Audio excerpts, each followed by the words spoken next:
So good afternoon, everybody. We are here for Straight Talk with the Home Safety Sisters. And I apologize that the note went out just a little bit late this morning. We're always juggling with our students between their class schedules. But we've got a great presentation in line for you. We're waiting just a couple of secs for a few more people to join us. I do want to let you know we've got some other really exciting programs lined up for this week. We have the Healthy Living, Healthy Eating series with digestive health on Wednesday, April 21st. And on Thursday in the morning, we have the Healthcare Facilitator Help Desk. This is a highly interactive session. You can ask whatever questions you'd like. That's a very, very helpful session. That's on Thursday in the morning. And at Thursday at noon, we'll have a little fun with the presentation called Backstage on Broadway, presented by Professor Emeritus Stephen Adler. Then back into the theme of aging in place at home. Next Monday is our seminar on physical property management for seniors who are aging in place. So I certainly hope that you can all join us for that. Let me take a look. I'm sure we'll have other people continuing to join us, but let's go ahead and get started.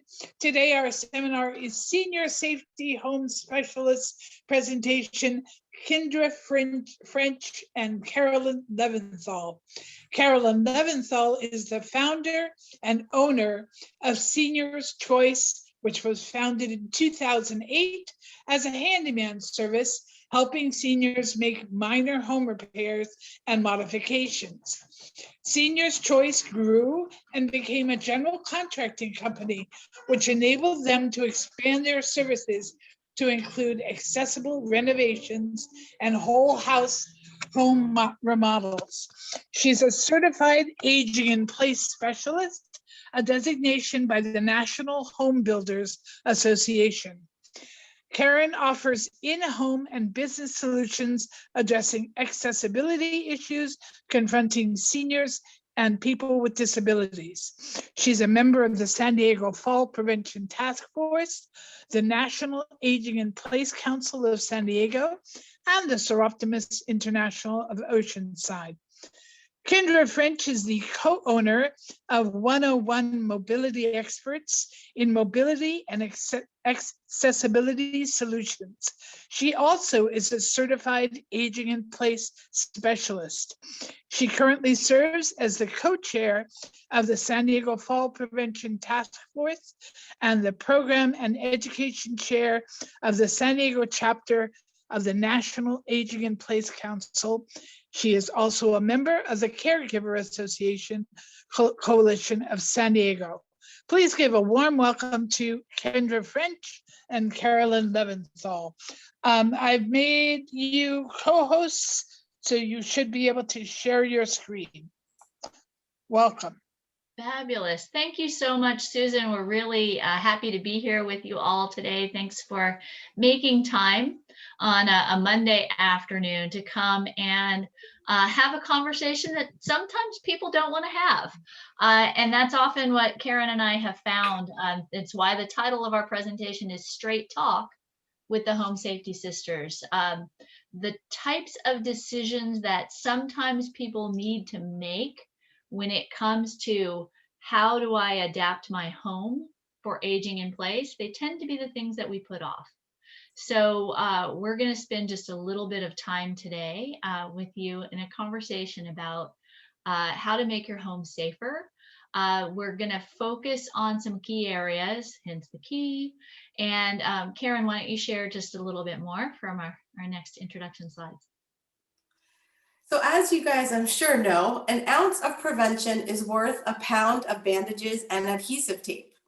And I know from my background, I used to be a social worker and I met with people in nursing homes. I call it after the fall or after something tragic, unfortunately, happened. And if only there were things in place to help people, to help themselves so that these situations wouldn't arise, That's really where Kendra and I are focused on, really all about the prevention and what you can do to make your life a lot safer and easier to live. Now, of course, we can't bubble wrap you and put you, in a room in a corner with a padded floor and padded walls. No one wants to live that way, of course. However, you can do certain things to make yourself a lot safer. And those are the type of things we're going to talk about today. We are going to go sort of room by room in your house to give you some tips and tricks. And feel free at the end if you have any questions. So write down some things as we're talking. If you see something and have a question, feel free to write it down. And at the end, we'll go over it. Absolutely. Yeah. Questions in the chat is great. So here's the question. An ounce of prevention is worth a pound of adhesive tape and bandages. And that's the idea that if you take time to prevent a fall, you're going to save yourself an expense in the end. And that often shows in the way of time and expense and money. And so when you ask about that independence, that desire to age in place, what is it worth to you? Because the lack of proactive taking care of things that could be a risk in your home could end up costing you in the long run. Because if there is a fall or an incident, it can change your normal forever. And certainly cost a lot in the way of the time to recover from an injury, in the expense of dealing with medical care, health care, all of that good stuff. I think we might have some fun slides coming up next. Yeah. Well, and one of the things that we didn't, and Kendra, you sort of touched on it, one of the things that's really the major thing, not only your time and your money, but the most important thing, I think, is about your loss of independence. So, and I think until you actually lose some of your independence, you don't realize how important it is or how used to that is just part of your everyday life.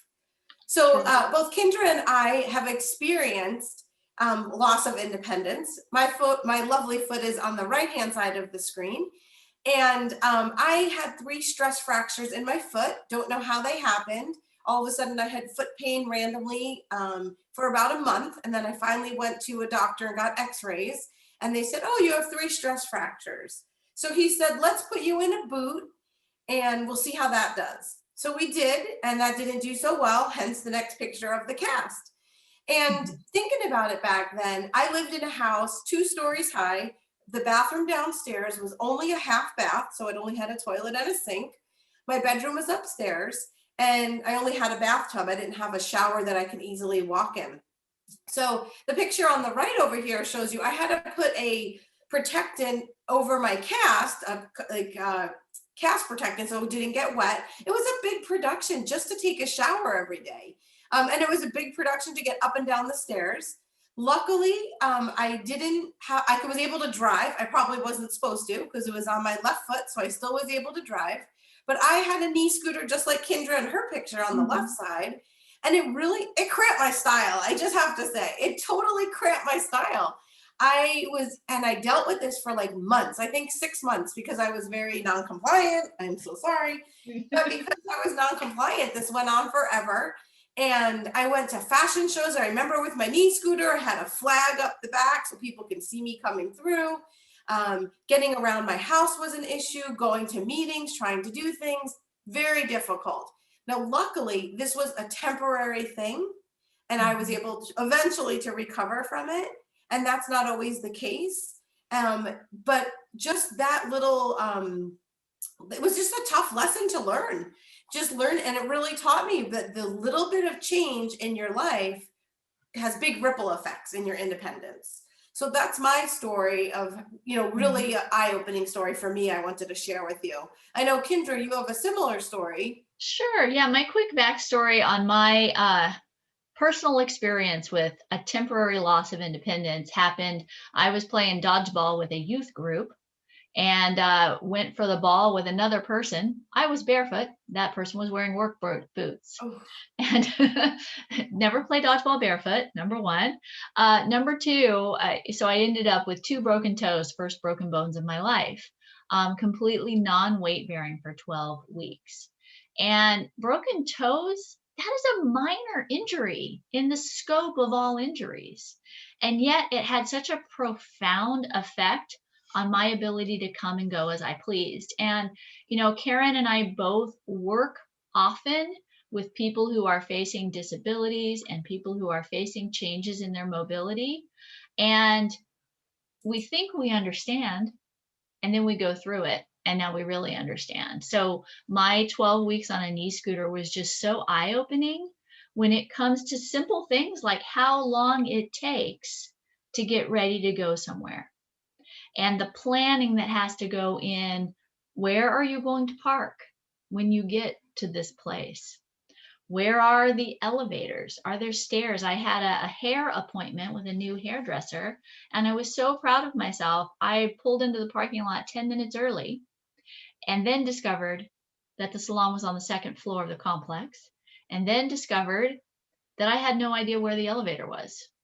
And so I ended up being 10 minutes late for the appointment that I arrived at 10 minutes early. So when it comes to, and in getting around my own home, like Karen, I had stairs in my home that I had to sit on my rear end and scoot myself up. I had issues with even little rises to get in the door.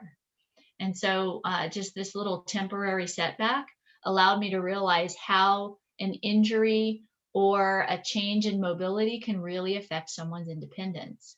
And so our goal today is to help you prepare for a potential change in your mobility as we age, learning how to evaluate what's present in our home that's going to work well for differing abilities, and what might need to change if our abilities change.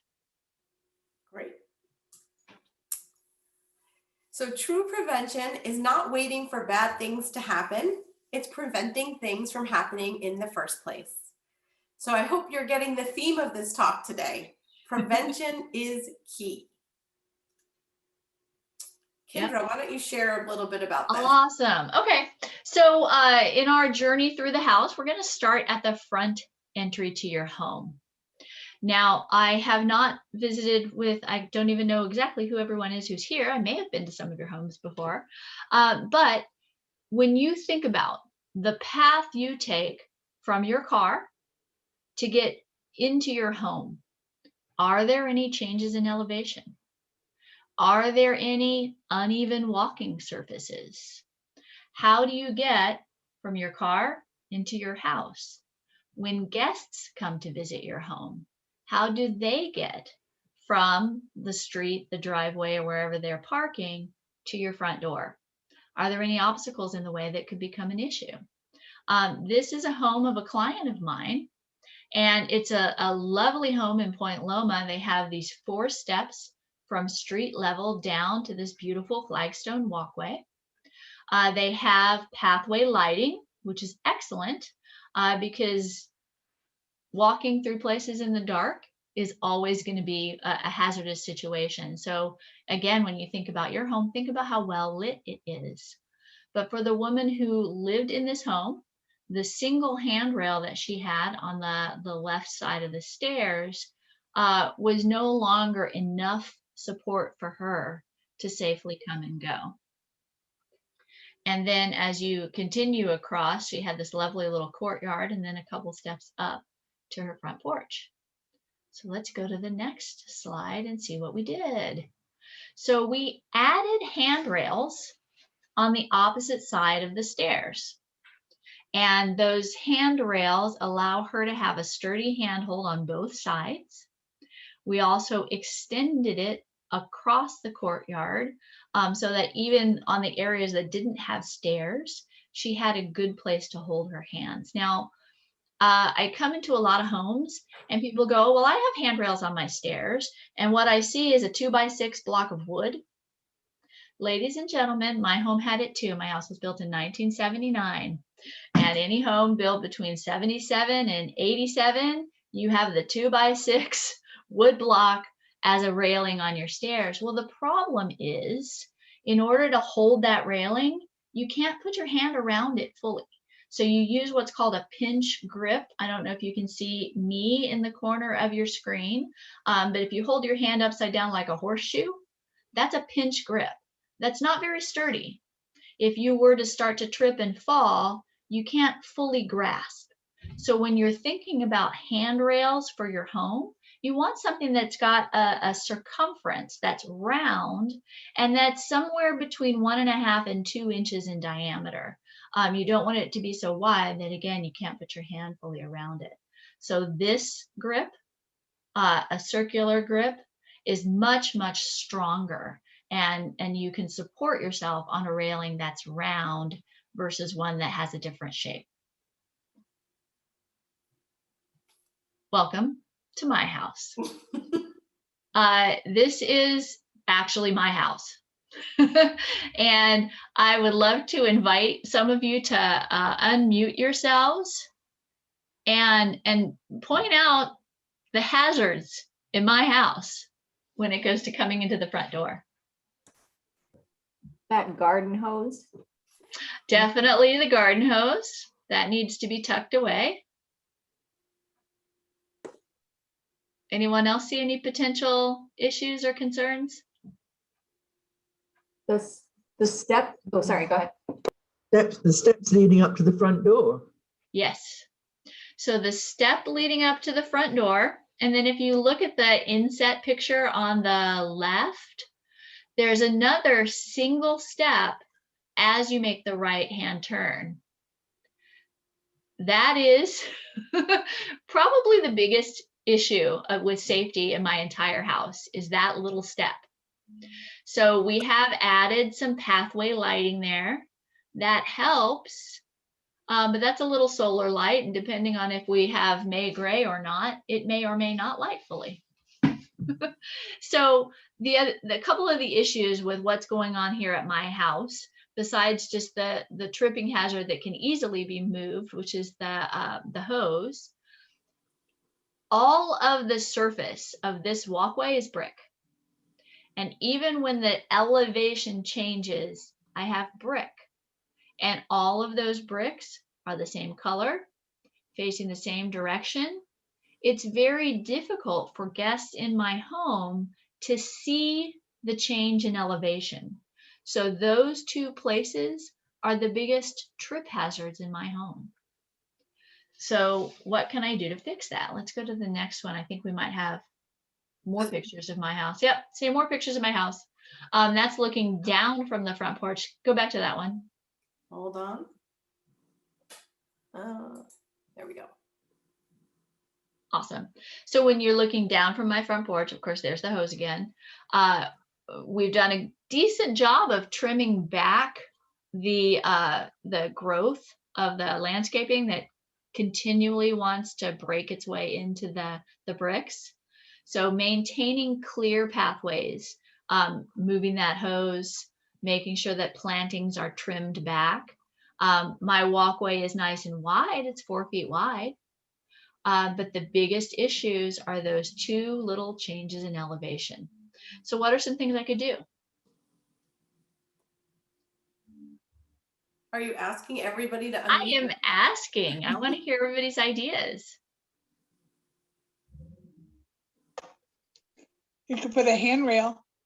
Absolutely. I could add a handrail. I can do something as simple as a railing that just goes over the stairs from a change in elevation. I could even put a railing that travels all the way up. The other thing I could do, I want to give a visual cue that there's this change in elevation here. So there's a couple ways I can do that. I can use a reflective paint or a reflective tape to mark the edge of that step so that anyone walking in or out of my house can see that there's something there, that there's a change. I could get fancier and I could pull out one layer of brick and maybe put in white brick or a different type of edge so that that's delineated. What I'd like to do is re-landscape my front yard.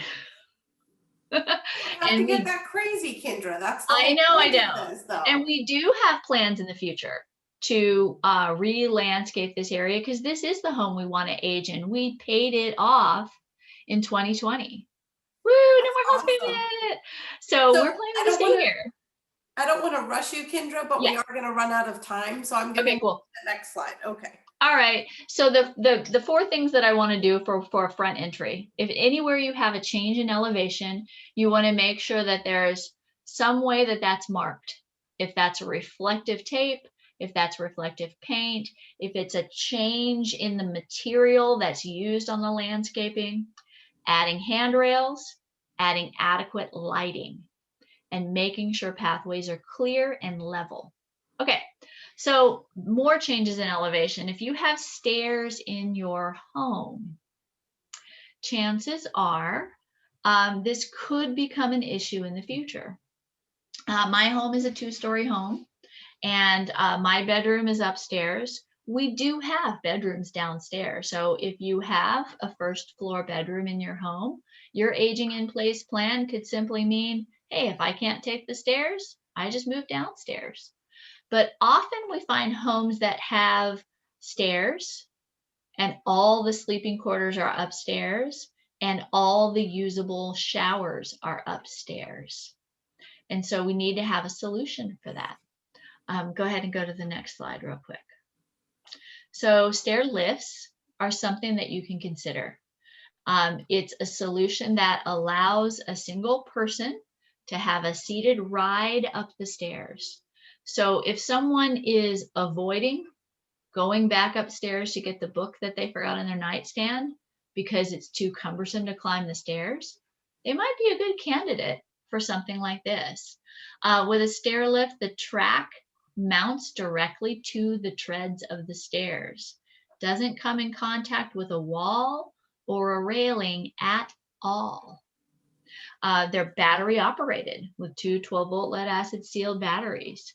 So if the power's ever out, these will continue to operate. So a passenger would take a seat. There is a seat belt as standard.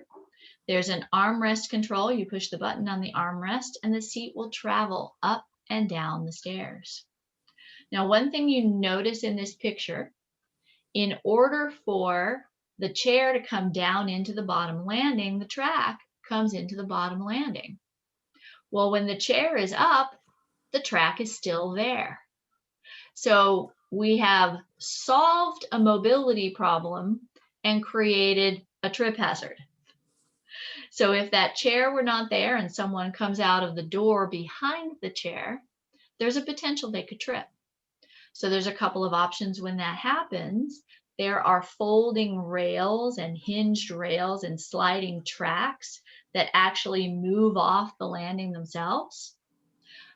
Those have a price tag to them. So in this situation, you can see behind the chair, the person had this sculpture of a fish. And the sculpture was positioned behind the chair so that when the chair goes up, there's a visual cue that there's something in this space so people don't walk into the track. So Kendra, are there options if my stairs are not straight like that? Absolutely, there are. So, and one of the things that people often ask us is, hey, is Medicare going to pay for this? And the unfortunate answer is no. Medicare does not pay for modifications to your home. They may provide certain durable medical equipment, but a stair lift is not considered durable medical equipment. So the straight stair lifts, like what we viewed in the last picture, those are a standard stock item, and they're available depending on the features, the weight capacity, the brand. Somewhere from $3,000 to $5,000 is what you should budget for a stair lift. Now, when you have stairs like what's pictured here, there's a 90-degree landing, and the track needs to make a turn in order to accommodate that situation. So whenever there's a turn, a landing, or those beautiful pie-shaped stairs that go up and around like a horseshoe bend, those require a custom solution. The time to produce something like that is several weeks, no matter which brand or model you select. And the price point starts at $11,000 or $12,000 and goes up from there. So with a Hey, Kendra, custom, yeah. you mentioned Medicare doesn't pay for it. Is there anything that does pay for it? Maybe your kids. No, no, the only, so health insurance, Medicare, does not pay for these devices. If someone has a long-term care insurance policy, depending on what's included in their policy, when they were purchasing that policy, if they checked a box called the home modification waiver, they may have reimbursement for equipment for the home, like stair lifts or bathroom modifications. Awesome. Yeah. Okay. Yeah. So for the custom lifts, the process, and this is in that same home, we used a Bruno curved stair lift, and the track will follow the contour of the stairs up and around the bends. You can have it go anywhere you want it to go, but it's going to be priced starting with your base turn. And then with curved lift, there's kind of an a la carte menu of features. So if your stairs have a second turn, it can make the second turn, and we just add up the cost of that additional bend and add everything up and let you know what it would cost. On this picture, you can see the charger for the stair lift that's plugged into an outlet. So if you're considering a stair lift for your home, one of the things that your mobility consultant will look for is where are the power outlets. This stair lift is drawing less than an amp of power to charge it, but it has to be plugged in. And so if there's not an outlet at the top or bottom of your stairs, if you're having other lighting added to your home and you think down the road I might need a stair lift, if you're having other electrical work done while someone's in your home, go ahead and have them put an outlet at the base of your stairs. It's going to make that a lot easier if it's not already there. Awesome. Kendra, it doesn't look like there's much room for passing. Say if there's one person in the home who is mobile and can go up and down the stairs walking, there's not a lot of room to get around that thing. So that is true. Now, where the pictures you see, the lift is open. The armrest, the seat, and the footrest will fold so that the chair is more compact and out of the way. Got it. The track itself that doesn't move is about, and it's pretty much the same from any of the models that are available. The track is about 7.5 inches away from the wall. So that's about 7 inches of space on your stairs that's completely unavailable. And again, depending on the layout of your home, if you're doing a custom lift, that lift could go around a corner to park. Thank you, Landon. Away from the landing. Smoothies with a smile. So God bless Kendra, grandkids. I think the important piece that we should point out is that it's really important that you have to make sure you have enough width on your stairs and have somebody who can come and measure and make sure it's going to fit your staircase, because not every staircase this is a solution, correct? That's true. Okay. A stair lift can be installed on stairs as narrow as 28 inches wide, but there's a lot of considerations to take into concern, like who is living in the home. And that's why they call a professional like you. Thanks, Karen. You're welcome. Awesome. Let's keep going. All right. Oh, look. Hey, anybody need to go to the bathroom? So the number one place, in case you didn't know, the number one place people do have falls happens to be the bathroom. And unfortunately, the bathroom is not a good place to fall because there are so many different hard surfaces. So this bathroom in particular has carpeting, which I put a big question mark because it's very outdated and it's non-communogenic. So I really don't recommend carpeting in the bathroom. However, they had carpeting and they weren't ready to do a complete remodel and redo everything. So what I'm going to do is show you some minor modifications that can be done to make this bathroom a lot safer.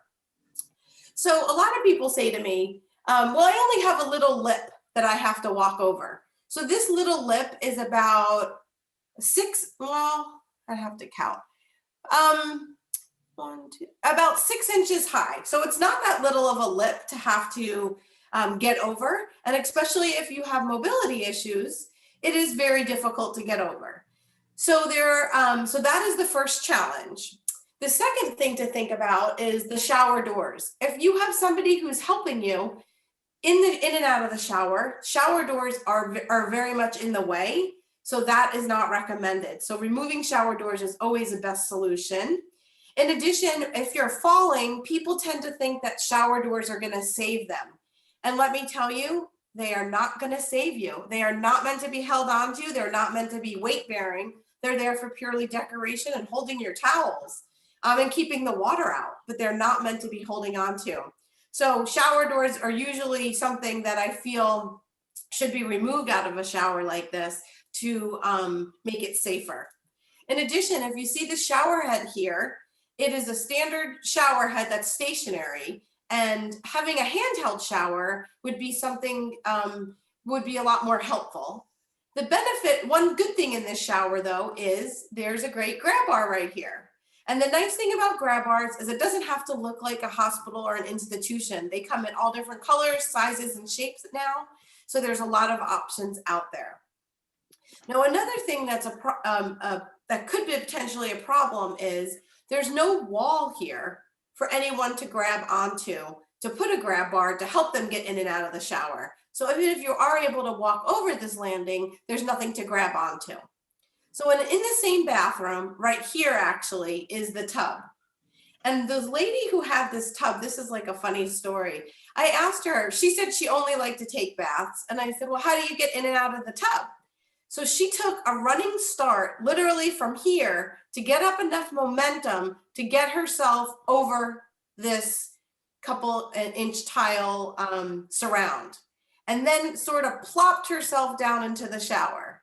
It was a scary sight. The daughter was with me. We were both clutching our hearts practically as we were watching the mom do this. And, you know, a lot of people say, well, this is how I've always done it. And my house, I've lived here for 25 years and I've never had this problem. But one of the big things we want to make sure you realize is that because you've aged 25 years or your loved one has aged 25 years, your body has changed. Your house hasn't, but your body has. So the running start that she was taking, not the safest idea. And so I just made a simple suggestion and said, what if you sit at the edge of this lip here or ledge and gently swing your legs in and then come up, then ease yourself in. So here's what we came up with. We taught her how to properly use the bathtub. We put a bar right here so that instead of pulling on the spigot to get up out of the bathtub, she would pull on the bar. And the spigot was over 40 years old and could fall out of the wall easily, and they're not meant to be grabbing onto. We also put a grab bar here to help her in and out of the tub. With the shower, we added another grab bar, and then sorry. Sheesh. We added another grab bar, and you can't see the shower head, but we added a handheld shower head. So those are all the different things you could do. Again, minor changes to make a big impact of safety. Yeah. Hey, Karen, what about the shower valve when someone has arthritis or issues with their hands? Are there certain types of shower valves and faucet handles that might be easier for somebody? Definitely. So having a knob like this turning position is difficult to do, especially, I mean, it could be older and it's harder to turn. Having levers is much easier, whether it's your kitchen sink, your doorknobs, door levers, or your showers, levers are the way to go. They're definitely more modern also, but not even the modern, it's more about the ease and functionality, make it much easier to use. So that's a great point, good, simple solution. Hey guys, I want to pipe in when you were talking about the shower door.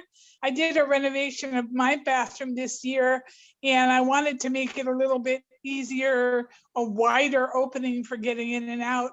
And I actually had my glass regular pivot door removed, and I had it replaced by a waterproof collapsible accordion door. Nice. And it worked beautifully. Great, good solution. I know, taking off the shower door, a lot of people hesitate, and I'm going to tell you about this this next in this next slide. This family, they hesitated and absolutely refused to take off the shower door. So we did come up with some solutions for that. So this situation is a tub shower upstairs in the house. And the man who happened to live there had Parkinson's. He was super tall. As you can see, the shower head is super high up there. And it was a huge barrier to get in and out of the shower. Again, the pluses were the handheld shower head. He had the grab bar, and this happened to be a grab bar towel bar, which was great.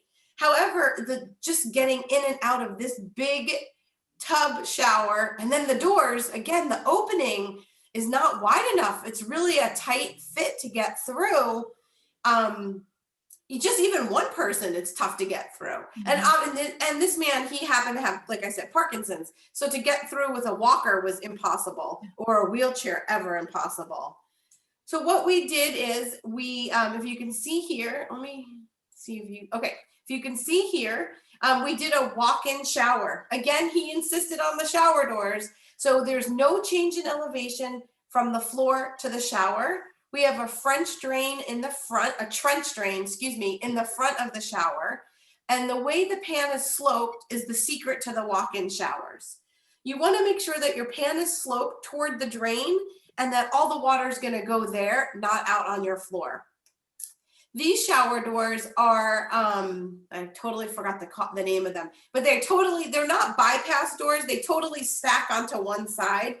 And they are a lot easier. And we made sure that these shower doors in particular would make it wide enough if he did need a wheelchair, he would be able to get through.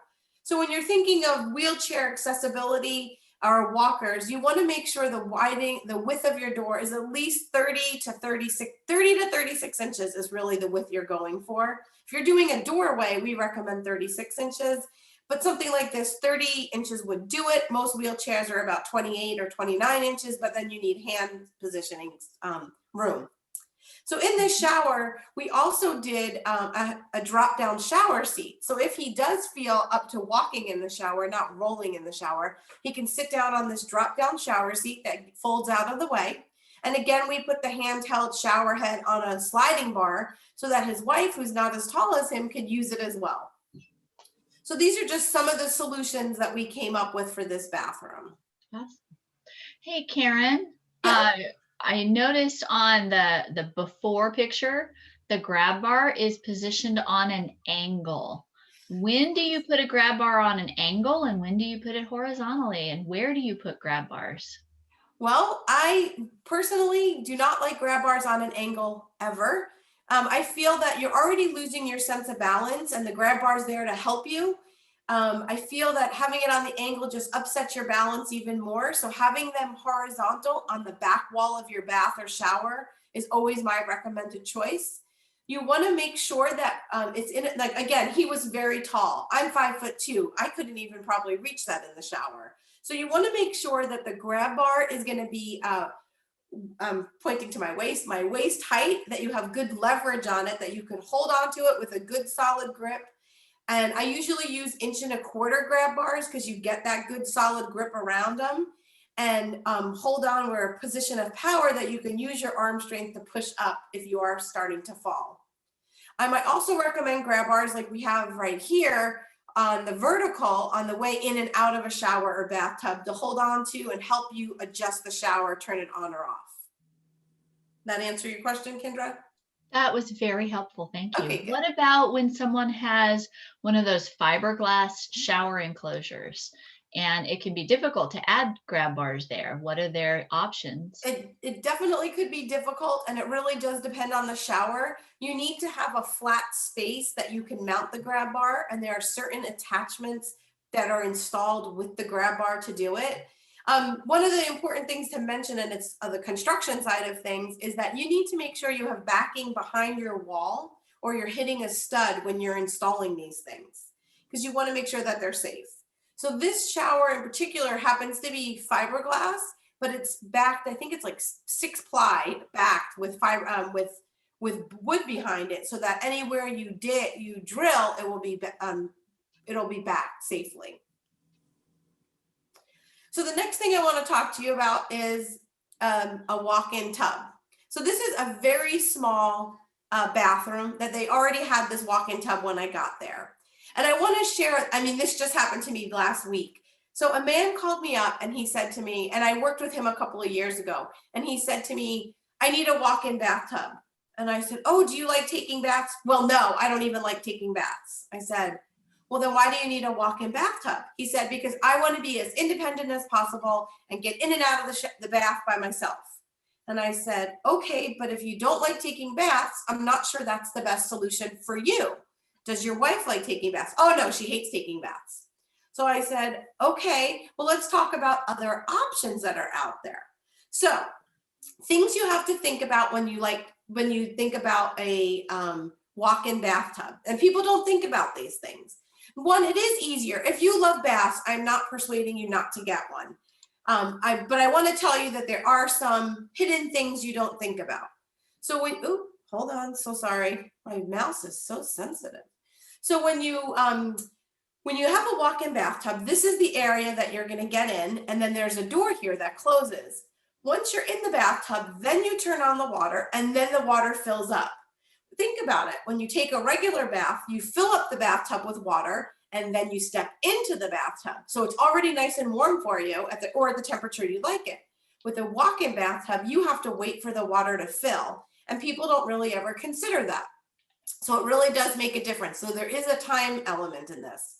In addition, when you want to get out of the bathtub, you have to wait for the water to drain. Otherwise, it will drain all over. Actually, there's a safety mechanism. The door won't open, but otherwise the water would fall all over the floor.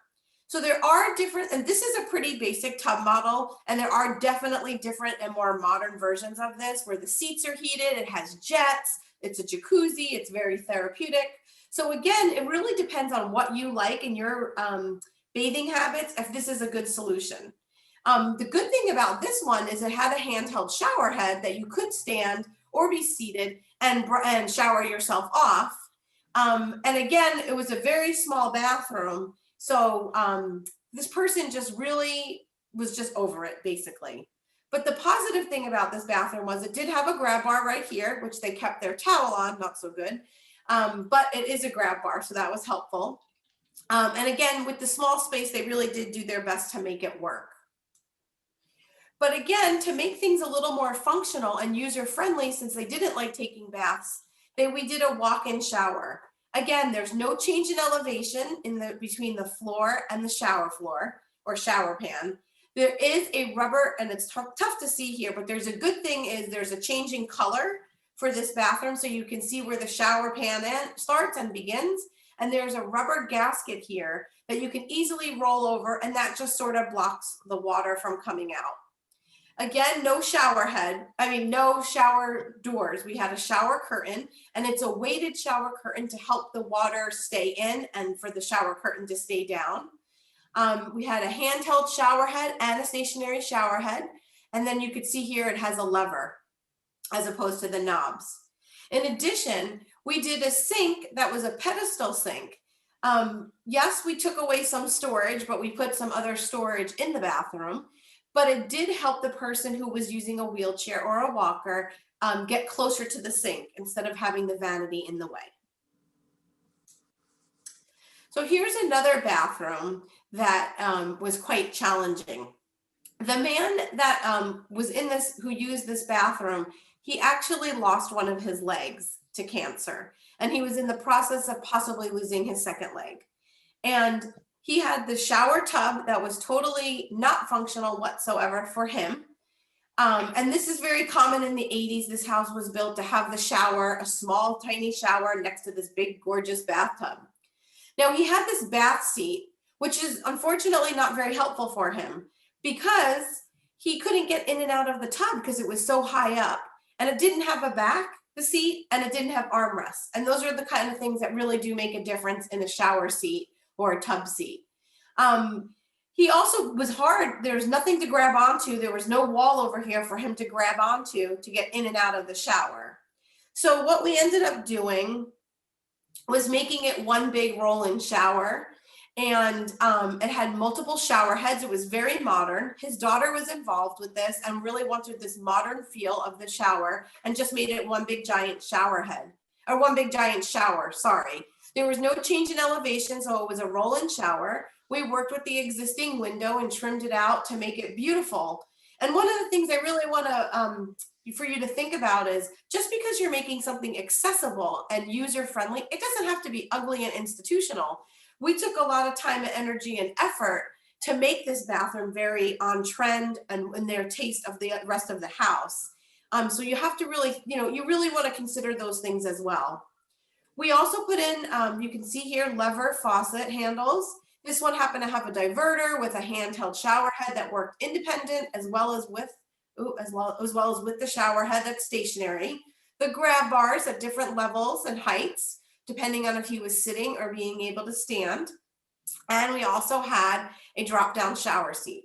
So if he was able to walk or hop in this situation, he was able to sit down on the seat, or if he was in a wheelchair because he was having a hard day, he was able to roll right in.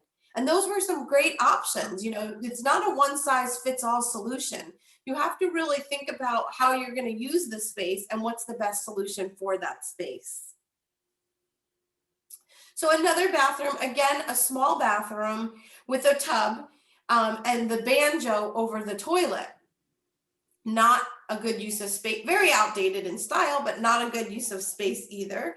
And so what we did, and this man happened to be, this is a job actually Kendra and I worked on together, and he needed a stair lift so he can get up the stairs. And then once he got up the stairs, this was his bathroom, and he was in a wheelchair. So obviously this was not working on any level for him.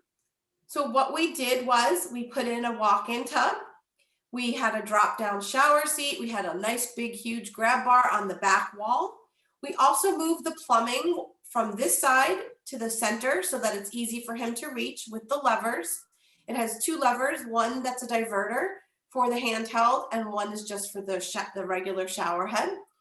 Now in this situation, he had a difficult time getting on and off the toilet, which is a common thing.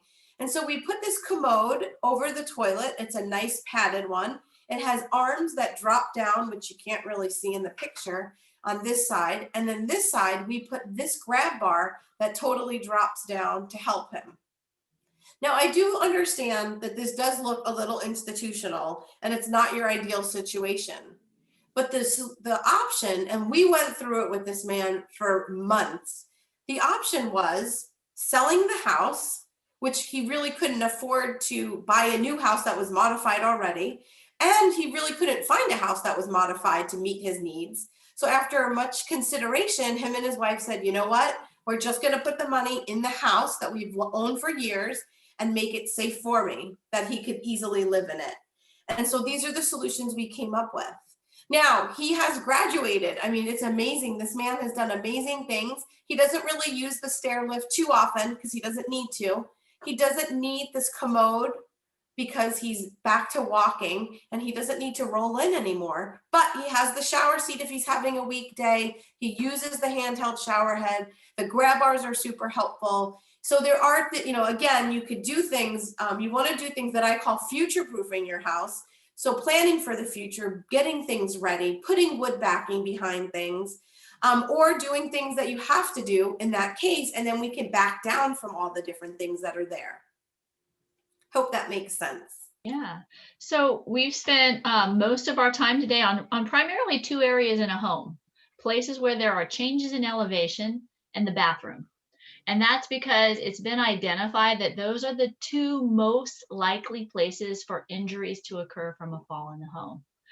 We have a brief time together, so we chose to focus on the two most important areas, the bathroom and changes in elevation, whether that's a single step into your front door or a full flight of stairs. But I'm hopeful that these ideas for safety in the bathroom, safety in those types of places in your home have given you some food for thought. But each person who's here today, your situation and your home is different. And so your homework is going to be to take the awareness that you've gained and take a tour of your own house. Take a walk and pay attention to how wide the doors are. Because if there ever came a time when you need to use a mobility device, you want to make sure the doors are wide enough for someone to get through in and out in a wheelchair. Are there changes in elevation as simple as a 1-inch threshold getting in your door to fuller flights of stairs that might need to be addressed in the future? What does your bathroom look like now? Now, personally, I think that grab bars should be standard construction in every home, because slipping and falling in the bathroom is a wet environment danger. It's not simply a I'm getting older hazard.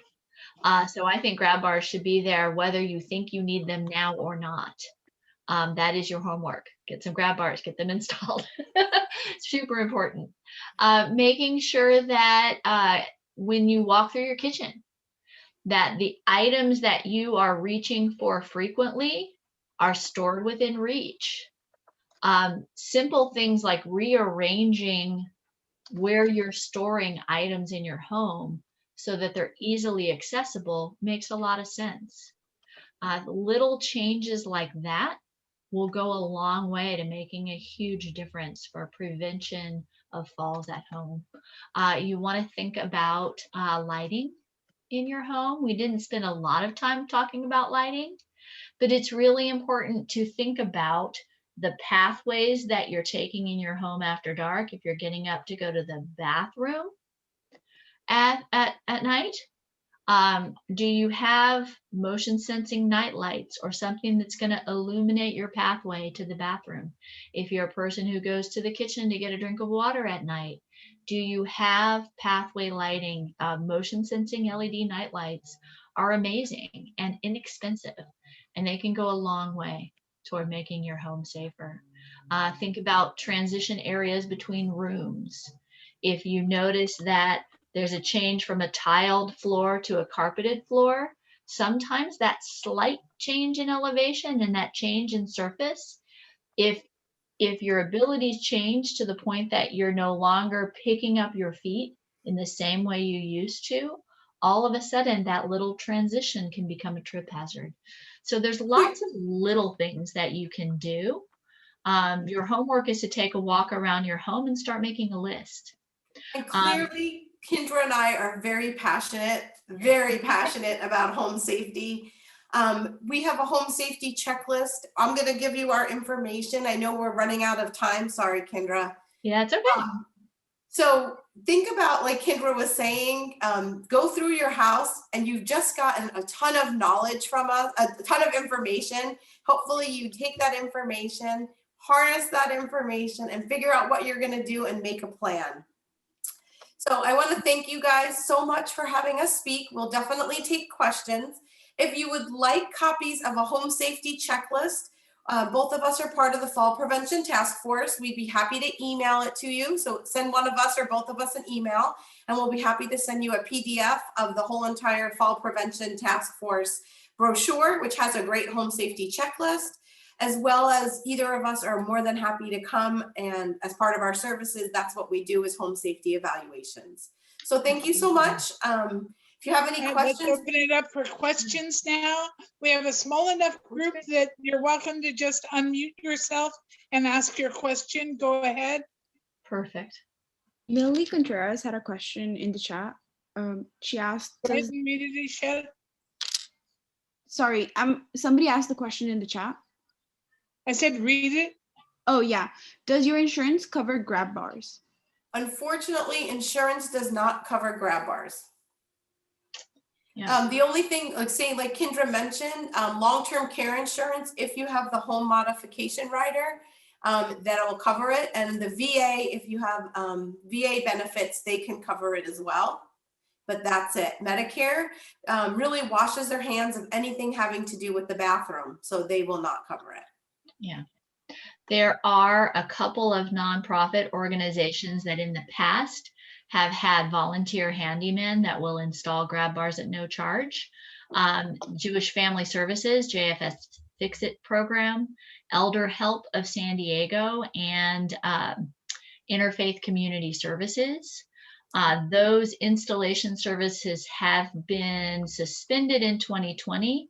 I'm not sure if they have re-implemented those volunteer programs.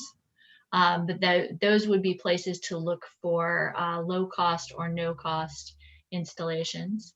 You just want to make sure that when someone's installing a grab bar for you, they know what they're doing. Because the grab bar can only hold you if it's anchored into something that's secure. Are there any other questions or comments? Fran Shepherd?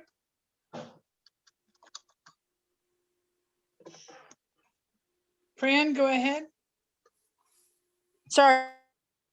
So my sister lives in subsidized housing, and they won't let her put a grab bar on the wall, obviously. So we've tried a couple of the hand railings. I'm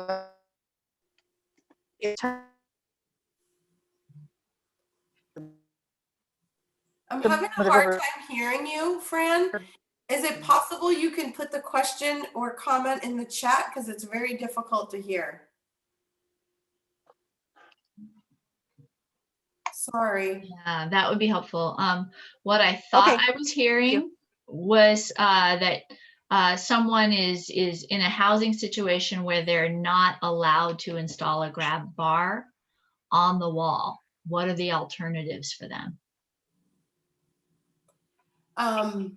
I think honestly, you should go to the management. I think it's illegal not to allow grab bars because it's the whole entire ADA Act. So you should talk to management and explain that it's needed for safety and accessibility. Yeah, and just also to let you guys know, suction cup grab bars are not an option. Yeah. Suction cups are not what you need to rely on. Exactly. We figured that out right away. Yeah. Now, depending on where it's located, there are also tension mounted devices called security poles, and they're not anchored to the wall. They're mounted from floor to ceiling by tension.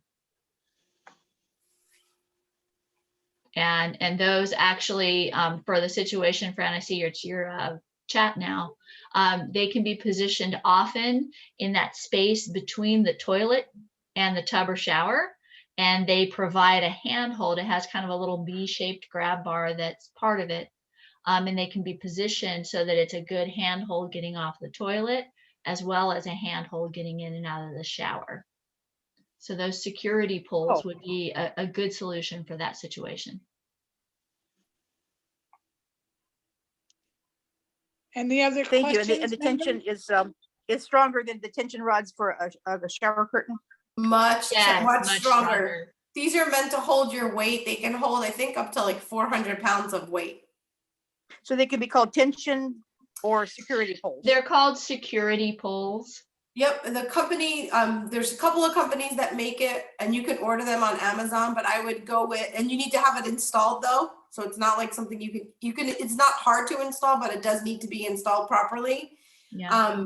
But the company is called Stander, S-T-A-N-D-E-R. And there's different options. And there's another manufacturer called Healthcraft. Oh, right, Healthcraft. So both of those we've used, and they've been great solutions.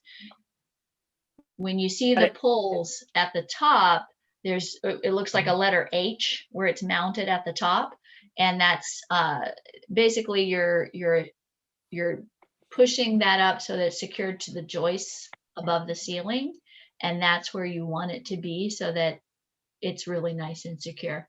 And it doesn't ruin your floor, and it doesn't ruin your ceiling at all. And there's a lot, like Kendra said, we're pretty limited in our time. There are so many different solutions, and they're all pretty specialized to you. So it really makes a difference. We're talking in general here. So there's lots of solutions out there that people have never heard about. So definitely reach out to one of us, and we'd be happy to help. So thank you guys for the opportunity. We appreciate it. And thank you very much for your talk today. It was very, very informative. And we look forward to having you back next year. Bye.